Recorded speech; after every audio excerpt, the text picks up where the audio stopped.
और आपके साथ मैं हुरिया सुमन। देखिए, इस वक्त आरजेडी प्रवक्ता सारिका पासवान जी हमारे साथ है।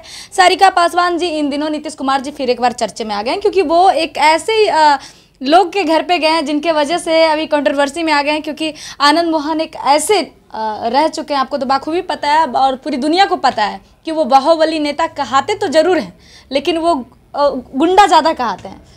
देखिए, माननीय मुख्यमंत्री जी स्वतंत्र हैं, वो बिहार में कहीं भी जा सकते हैं, आ सकते हैं, वो देश में कहीं भी चाहे तो जा सकते हैं, आ सकते हैं। आनंद मोहन जी एक समय में जो भी रहे होंगे, लेकिन वो जनप्रतिनिधि भी थे। जनता ने उनको चुन करके सदन में भी भेजा था, ये भी है, उनके ऊपर तमका लगा हुआ है। तो जो भी है, अच्छी और बुरी, मुझे लगता है कि पब्लिक डोमेन में हर एक राजनेता का होता है, और जनता जनार्दन ही अंततः फैसला लेती है किसी के लिए भी, क्योंकि लोकतंत्र की व्यवस्था ही वही है कि चुनकर ही प्रतिनिधि जो है वो सदन में पहुंचते हैं। अब किससे मिलने की क्या मंशा है, ये कहते हैं ना कि हम जाने या ना जाने, जनता जो है ये बड़ी समझदार है, सब जानती है।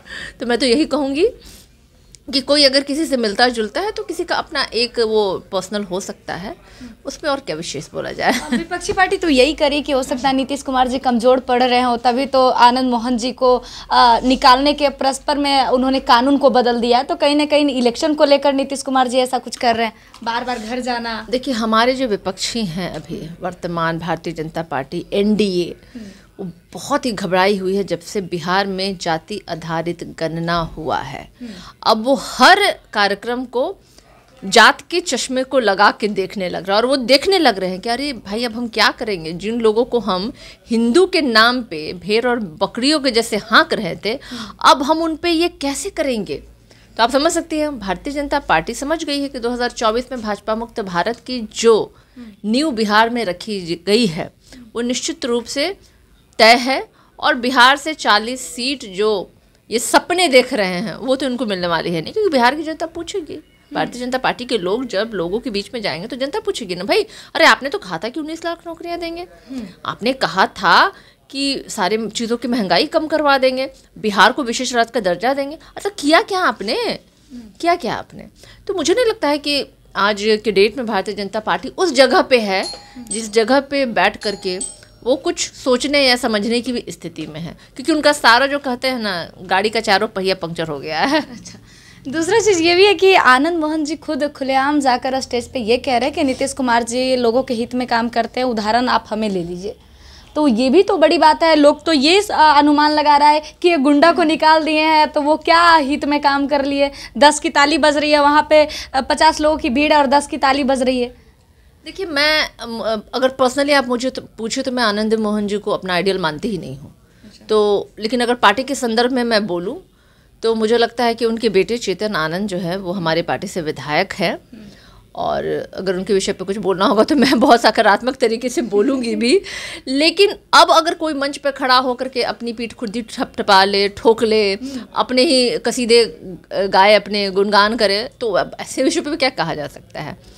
फिर भी मैं बोलूँगी, अब मंचों पे खड़े हैं कोई तो उन्हें जनता का वोट ही चाहिए, जनता को ही लुभाने की कोशिश कर रहे हैं, तो जनता निर्णय लेगी। जनता समझदार है कि उन्हें क्या जगह देनी चाहिए, मुझे लगता है कि जनता के ऊपर छोड़ देनी चाहिए। लेकिन हाँ, मैं ज़रूर कहूँगी कि आनंद मोहन जी जो भी हैं, अब उनका नीतीश जी के साथ क्या संबंध है वो जाने, और वो दोनों के भी आपस के मामला है। लेकिन कानून बदलने में तो तेजस्वी यादव और नीतीश कुमार जी दोनों सपोर्ट में थे। नहीं, ये गलत बात है, ये गलत चीज़ें फैलाने की कोशिश की जा रही है। तेजस्वी यादव जी एक बहुत ही सुलझे हुए नेता हैं, यूथ आइकन उनको सिर्फ यही नहीं कहा जाता है, और बड़ी सकारात्मक राजनीति करने वाले हैं। वो जिस तरीके से जब से वो सत्ता में आए हैं, जो चीज़ें उन्होंने कही थी नौकरी के संदर्भ में, जो कहा था उन्होंने कि पहली कैबिनेट में 10 लाख नौकरी देंगे, वो उनको मौका नहीं मिला किसी कारणवश से। लेकिन जैसे ही संभावनाएं बनी और वो इस सरकार के हिस्सा हुए, तो देखिए महज 1 साल में 4 लाख नौकरियां। तो ये वो व्यक्ति हैं जो कहते हैं तो करते हैं, और हमारी ये सरकार सुनवाई और कार्रवाई वाली सरकार है, और लगातार हम जनता की चीज़ों को देख रहे हैं, समझ रहे हैं, सुन रहे हैं, और कार्रवाई भी हो रही है।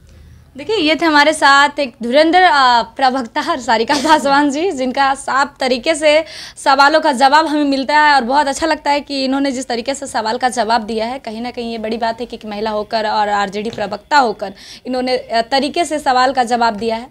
और आने वाले समय में देखिए किस तरीके से क्या होता है। बीजेपी जिस तरह से आरोप लगा रही है महागठबंधन पे और महागठबंधन मुंह तोड़ जवाब दे रही है, तो कहीं ना कहीं ये भी बहुत बड़ी बात है। ऐसे ही तमाम अपडेट के लिए हमारे साथ जुड़े रहें। अगर इस वीडियो को आप फेसबुक पेज पे देख रहे हैं तो लाइक करें, यूट्यूब पे सब्सक्राइब करें। धन्यवाद।